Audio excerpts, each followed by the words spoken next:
niat solat sembahyang ni kena ada niat? Tak. Apa dalil dia? Rasulullah sallallahu alaihi wasallam bersabda, innamal a'malu binniyati wa innama likulli imri'in ma nawa. Hadis riwayat Imam Al-Bukhari. Artinya hanya sahaja seluruh atau segala amalan itu binniyati adalah dengan niat. Wa innama dan hanya sahaja bagi setiap orang apa yang dia niatkan. Hadis ni masyhur tuan-tuan. Hadis niat ni riwayat Sayyidina Umar radhiyallahu anhu. Baik, berdalilkan hadis di atas, maka wajiblah berniat untuk mendirikan solat. Niat menurut istilah ialah qasad sesuatu beserta dengan perbuatan. Tempatnya di hati, dan sunat menzahirkan niat dengan lafaz bertujuan membantu hati mendatangkan niat dan supaya menghindarkan dari was-was. Baik tuan-tuan dan puan-puan sekalian, nak ambil hukum daripada hadis tadi, innamal a'malu binniyati. Baik, bahasa Arab innama tu litakhsis. Innama litakhsis, mengkhususkan. Khususkan apa? Tu hadis nak habaq hak selepas innama tu. Dia habaq apa? Al-a'mal. Dia menggunakan alif lam. Alif lam lil jinsi. Menurut kaedah bahasa Arab, alif lam lil jinsi, bagi setiap jenis amalan. Maka Nabi sebut hanya sahaja semua jenis amalan hendaklah dengan niat. Tu hadis, maksud hadis tu. Bila dah Nabi sebut jelas begitu, mentakhsiskan semua amalan kena dengan niat. Sembahyang tu apa? Bukan amalan. Puasa tu apa? Bukan amalan. Kan? Maka semua amalan kena niat, kecuali dikecualikan pada beberapa jenis amalan yang sedikit saja yang tak perlu pada niat. Tapi secara umum, secara ghalib, semua amalan kena niat berdasarkan hadis Nabi sallallahu alaihi wasallam. Dan innama yang kedua tu, taksis yang kedua, wa innama, dan hanya saja bagi setiap orang itu, bagi setiap individu itu, apa yang dia niatkan saja. Kalau dia tak niat, tak ada apa. Dia tak niat, tak terpakai. Itu maksud dia. Yang dia niat, dapat. Dia tak niat, tak dapat. Maka bila dah Nabi bagi pengkhususan ni macam tu, tak dapat tidak, mestilah sembahyang kena niat. Kalau tak niat, tak sah. Ni hukum yang ulama ambil daripada hadis Nabi sallallahu alaihi wasallam. Baik, dah kata sembahyang tu Nabi kata kena niat. Bukan kata sembahyang semua amalan Nabi kata kena niat. Niat tu macam mana? Niat tu apa? Kan? Niat tu apa? Niyati. Maka niat ini, tu kata ulama, ialah qasdus syai'i muqtarinan bi fi'lih. Maksud niat tu ialah kita qasad nak buat satu benda berserta dengan kita buat benda tersebut. Yang tu baru niat. Sebab tuan-tuan dan puan, bahasa Arab ini tinggi, sastra dia luah, maksud dia dan luah fahaman dia. Kita ni kadang-kadang semua borong buh dalam satu, kan? Borong semua masuk dalam satu. Bahasa Arab tak, asing-asing maksud dia. Niat, azam, cita-cita tak sama. Kita pantai semua, kan? Tahun depan niat nak pergi Mekah. Tahun depan tu niat nak pergi Mekah. Kita bubuh niat.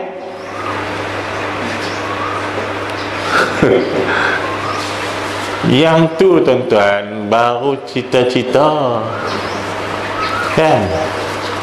Azam ni dia dekat, dalam masa dekat, kemudian ada kekuatan dia, kan? Hari ni mesti siap, Kan, tu azam, kan. Hari ni mesti siap, satgi mesti sampai, kan. Tu azam, tapi tak sampai lagi, kan. Yang niat, yang waktu tu kita buat, kena waktu tu kita buat, tu niat. Kalau kita kata ni aku nak pergi semayang, satgi nak pergi semayang, satgi nak semayang Jumaat, yang itu baru azam, kan, baru azam. Kalau kata esok nak semayang, yang tu baru angan-angan, cita-cita esok semayang, kan. Kita ambil wudu, satgi nak semayang, yang tu baru cerita-cita. Ambil wudu, satgi nak semayang, baru cita-cita. Nabi tak habaq kata innamal a'zamu, hanya sahaja azam itu amalan kena azam. Nabi tak kata. Nabi khususkan amalan dengan niat. Nabi tak kata amalan kena dengan azam. Nabi tak kata amalan kena dengan cita-cita. Sebab tu kalau sebelum kita masuk semayang, niat dulu, lepas tu dalam takbir tak ada niat, tak sah, sebab kita mendahului, kita berazam, maka azam tu tak ada lah hadis.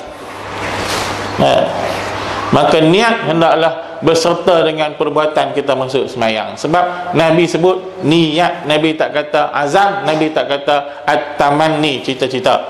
Tu kena faham maksud hadis Nabi sallallahu alaihi wasallam. Maka ulama bahas panjang tentang dan membahas sekalian tentang makna ini. Yang kata kenapa niat tu kena waktu takbir ihram, kenapa?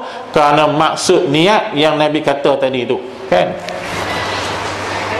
Maka kalau tak ada niat waktu takbir ihram tu, masuk hak nombor 2 tu, perangan nombor 2 tu, wa innama likulli imri'in ma nawa, hanya sahaja bagi setiap individu apa yang dia niatkan. Kalau dah tak ada niat, tak ada lah jadi ibadat, kan. Dia tak ada niat semayang, Allahu Akbar, tak ada niat semayang, tak semayang, sebab dia tak ada niat semayang. Itu yang maksud dia, kena ada niat. Jadi niat itu ulama dah bahas dah apa makna niat dalam bahasa Arab. Ialah kita qasad sesuatu benda berserta dengan kita buat benda sebut, yang tu baru nama niat. Kalau yang belum tu, nama dia azam. Yang belum pada tu, hak duk cita-cita, nama dia tamanni. Tu bahasa Arab. Jadi hak bahasa Melayu tu tak tepi dulu. Tu hak kita cakap biasa, yang tu lain, kan. Mak duk pasang niat lama dah, kalau dapat duit pencen ni, mak nak bagilah kat apa seorang sikit. Tu bahasa Melayu, tak apalah, sah untuk bahasa Melayu. Dan tapi rupanya mak cita-cita lama dah sebenarnya, kan. Bila dapat duit ni, mak nak bagi kat apa seorang sikit. Sebenarnya betul ni kena begitu, tapi tak apa, dah bahasa Melayu cakap begitu. Tapi jangan terjemah pada hukum, kan. Apa salahnya kita nak niat awal-awal sebelum sembahyang, niat dulu, kan. Tak boleh, sebab apa? Makna niat menurut bahasa Arab lagu lain, seperti mana yang kita duk cakap dalam bahasa Melayu kita, puan-puan dan tuan-tuan. Tak apa, nak sebut puan-puan dulu tak marah, pasal mereka ramai, kena sebut mereka dulu. Majoriti, kan. Tak melawak. Baik, maka niat itu tidak memadai kecuali berserta dengan takbiratul ihram. Maka sebab itulah tak boleh, tak memadai, melainkan bersama dengan takbiratul ihram, sebab dia kena berserta dengan perbuatan kita mula masuk sembahyang. Tempat niat di mana? Di hati. Yang ni dah ulama bahas dalam semua kitab, ulama tulis habis dah. Tempat dia wa mahalluhu al-qalbu, tempat dia di hati. Makna kalau kita niat saja dari hati kita semayang, kita tak sebut di mulut pun sah dah, sebab niat tu hendaklah ada di hati kita. Dan ulama kata sunat kita zahirkan niat kita dengan mulut kita. Sebab apa? Nak membantu mendatangkan, menghadirkan niat dalam hati kita, dan supaya nak membantu menghindarkan was-was waktu niat di dalam hati kita. Ini kaedah-kaedah yang ulama bina daripada apa? Daripada hadis Nabi sallallahu alaihi wasallam juga, tuan-tuan dan puan sekalian. Macam kita bayar fitrah lah. Bayar fitrah, tuan-tuan, lah ni kan orang keluar resip tu, orang keluar resip fitrah, dia ada tulis di resip tu kan, inilah wang Pulau Pinang punya bagi menggantikan kan, inilah wang bagi menggantikan harga beras fitrah yang wajib atas saya pada tahun ini kerana Allah Ta'ala. Yang itu lafaz bayar zakat fitrah. Yang kalau betul-betul nak bayar zakat fitrah, tak lafaz pun tak apa, yang betul-betul niat tu. So sebenarnya kalau kita pi kat mana-mana amil yang nak terima zakat fitrah, pi ambil, bawa duit RM7, pi suruh kat dia, balik, sah. Weh, dia kata, kau kata, weh, mainlah akad dulu awak. Kalau tak akad tak boleh lah. Ni saya dah niat sedekah, dah niat dah bagi, sah dah kan.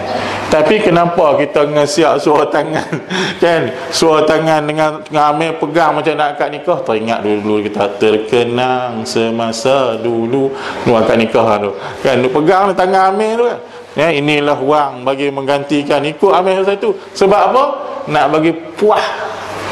Kita bayar zakat fitrah tu puas rasa ish. Bila dah sebut satu-satu tu, rasa kita dah menunaikan tanggungjawab zakat fitrah kita dengan tenang hati kita. Kalau pi kat dia, nak ambil, cabut balik, aku ni bayar fitrah ke dah?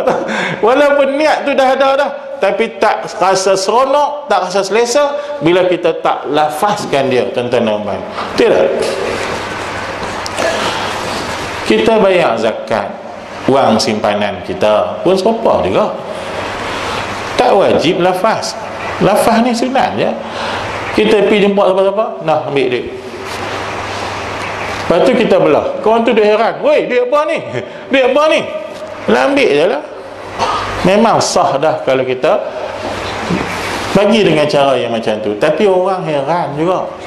Maka kalau kita pergi kat dia, pegang tangannya, inilah wang zakat simpanan saya untuk tahun ini, saya bagi kepada tuan, saya bagi kepada puan.